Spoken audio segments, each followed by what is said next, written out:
You know, this is me on the BBC right now, Coach Saban on the BBC. I got to go touch you. Try to stand around the roll tide. I've given up 400 roll tides. That is the common greeting around here, I assume. And how many do you give out daily? Common greeting, and it's something that's, you know, you got to get used to, because when I first came here, probably 20 years ago, and everybody says roll tide as if they're saying hello. Yes. So that's just how you learn to respond. I mean, it just is what it is. I went into Ram a Jam this morning. So many roll tide, roll tide, roll tide. 2 eggs, bacon, grits, biscuit. Thank you. Roll tide, coffee. Is it hot? Might as well. Everybody else doing it. All you need is a doctor note. Obviously, you know Dr. I already got my doctor note saying I'm in pain. I'm for the start my He's a 4-time national champion now. 2-time as a coach and member of the staff here at Alabama. I believe he's one of your favorite players of all time, if I had to guess. He's one of my favorite teammates of all time.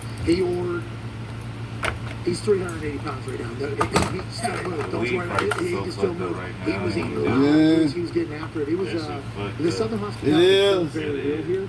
And also, plastered all over his ball. Just photos of this entire city revolves around football.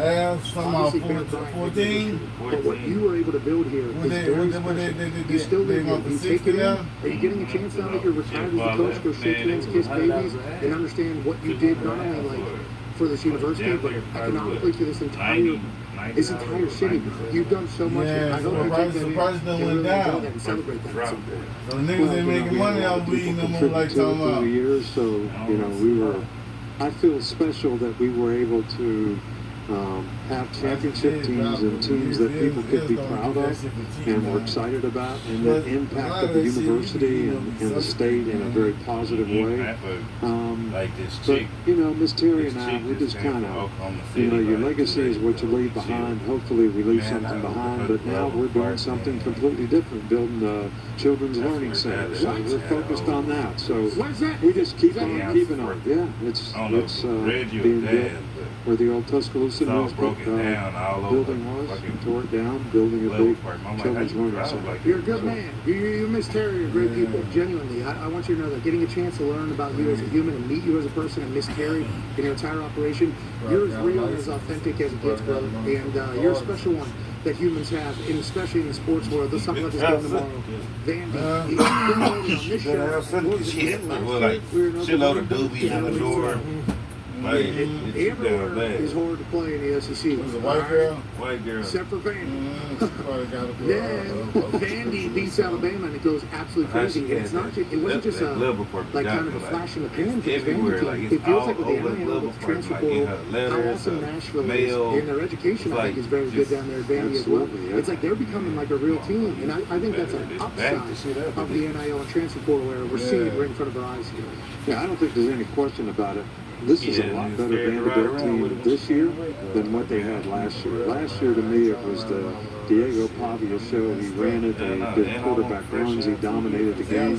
He dominates the game now in a different way because, to me, he makes every player on his team better because he's a much better passer. He went from 57% to 70% completion. He's got better skill guys, better runner. I think they're a little better on defense. So this is a real team to me. And this guy is a tremendous playmaker. He's like a point guard out there.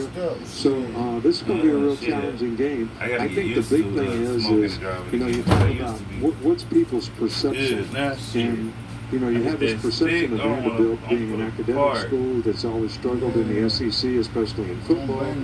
That's not the case anymore.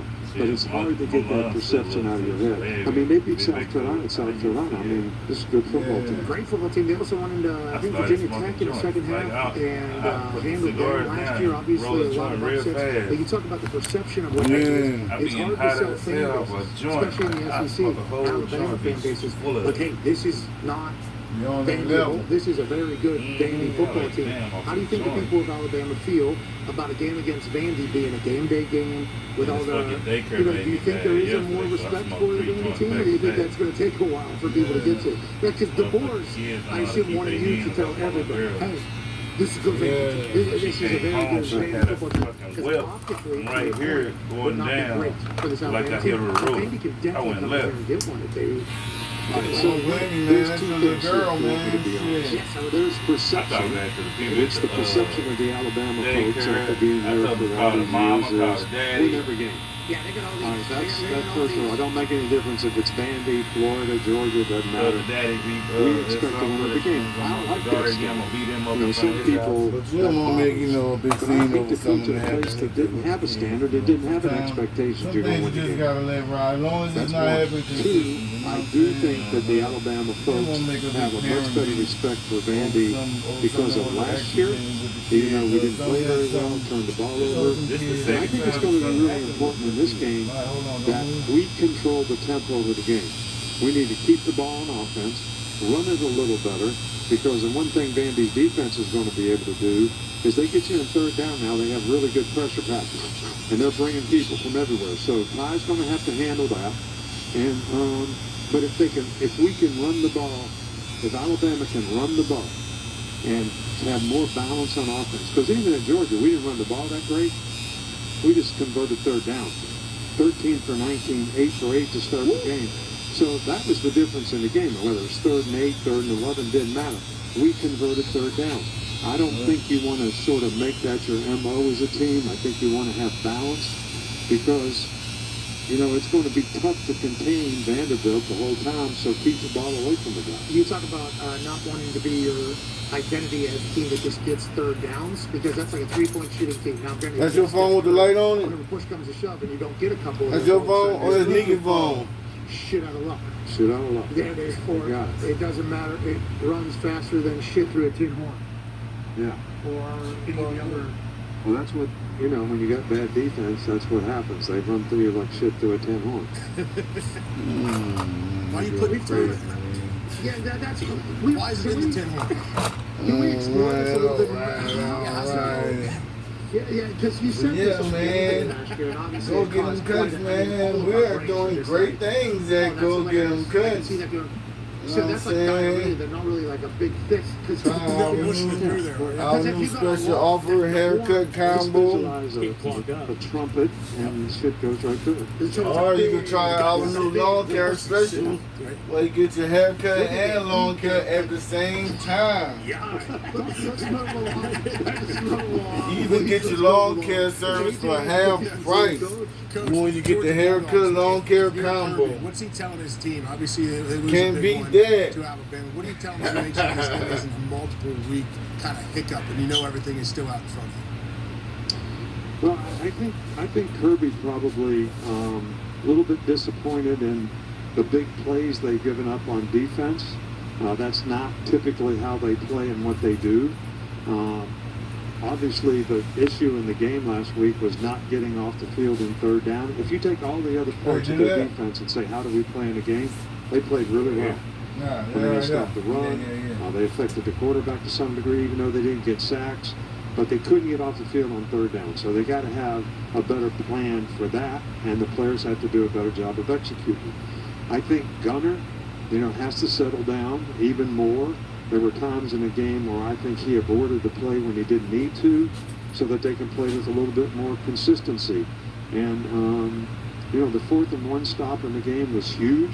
So, there's 3 or 4 critical plays in the game that are going to make a difference in the game, and that 4th and 1 that they didn't make when they could have tied the game with a field goal was critical in the game. So I don't think Georgia's that far off, and I think this was one of those measuring stick games that, okay, we're not that far off. Alabama's not that bad. We didn't lose to a bad team.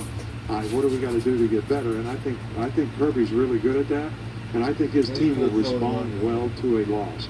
Honestly, I think when you win all the time at home, that it gets to the point where I always thought as a coach that it wasn't always an advantage to play at home because there's lots of distractions. A lot of it. And then when you win all the time, the players start thinking, we're playing at home, we're going to win.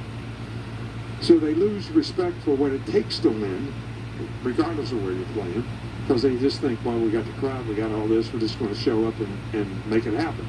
It doesn't work out that way, especially when you're playing pretty good teams, and they won, 30-some games in a row at home, so maybe their players were a little complacent about that. 33 games at home. Washington had 22. They both go down in the same weekend. I wonder, what history has to say about that. The 2 longest home winning streaks going down in the same exact weekend. I appreciate you pointing out, like, hey, when you win that many games at home in a row, people get comfortable because you've probably done it like 14 different times. You are absurd. You know that. You are absurd. And I heard about those 5 games. You shouldn't let your players give books to people. Okay, that's disgusting. That is absolutely disgusting what he did here. Okay, I want to let you know that. They took 5 games away from him. Do you know this? Did you know this story? No. First year he was here, he and his staff found out that some of his players were either utilizing their scholarship money or something to give books to other people, giving books away, or maybe they were getting like $20 or whatever. They found out about $500 in total is what it was. 3 years of probation for the team and 5 losses taken away. That's like his first year here.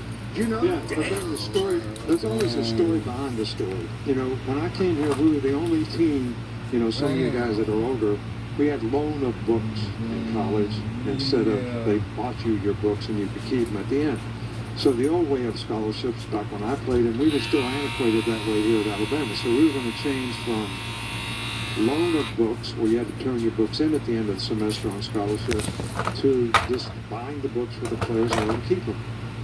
So we did an audit, and that's how we found out internally that there was, you know, a few guys that were buying books, track guys, books. So they weren't on scholarship. So you got to give them credit for having compassion, but it was against the rules, and, you know, we got nailed for it. And if you look at it, though, it's really, in what's happening in this day and age of football today, you're talking about the ultimate masculine when you're up to yours in elephant shit.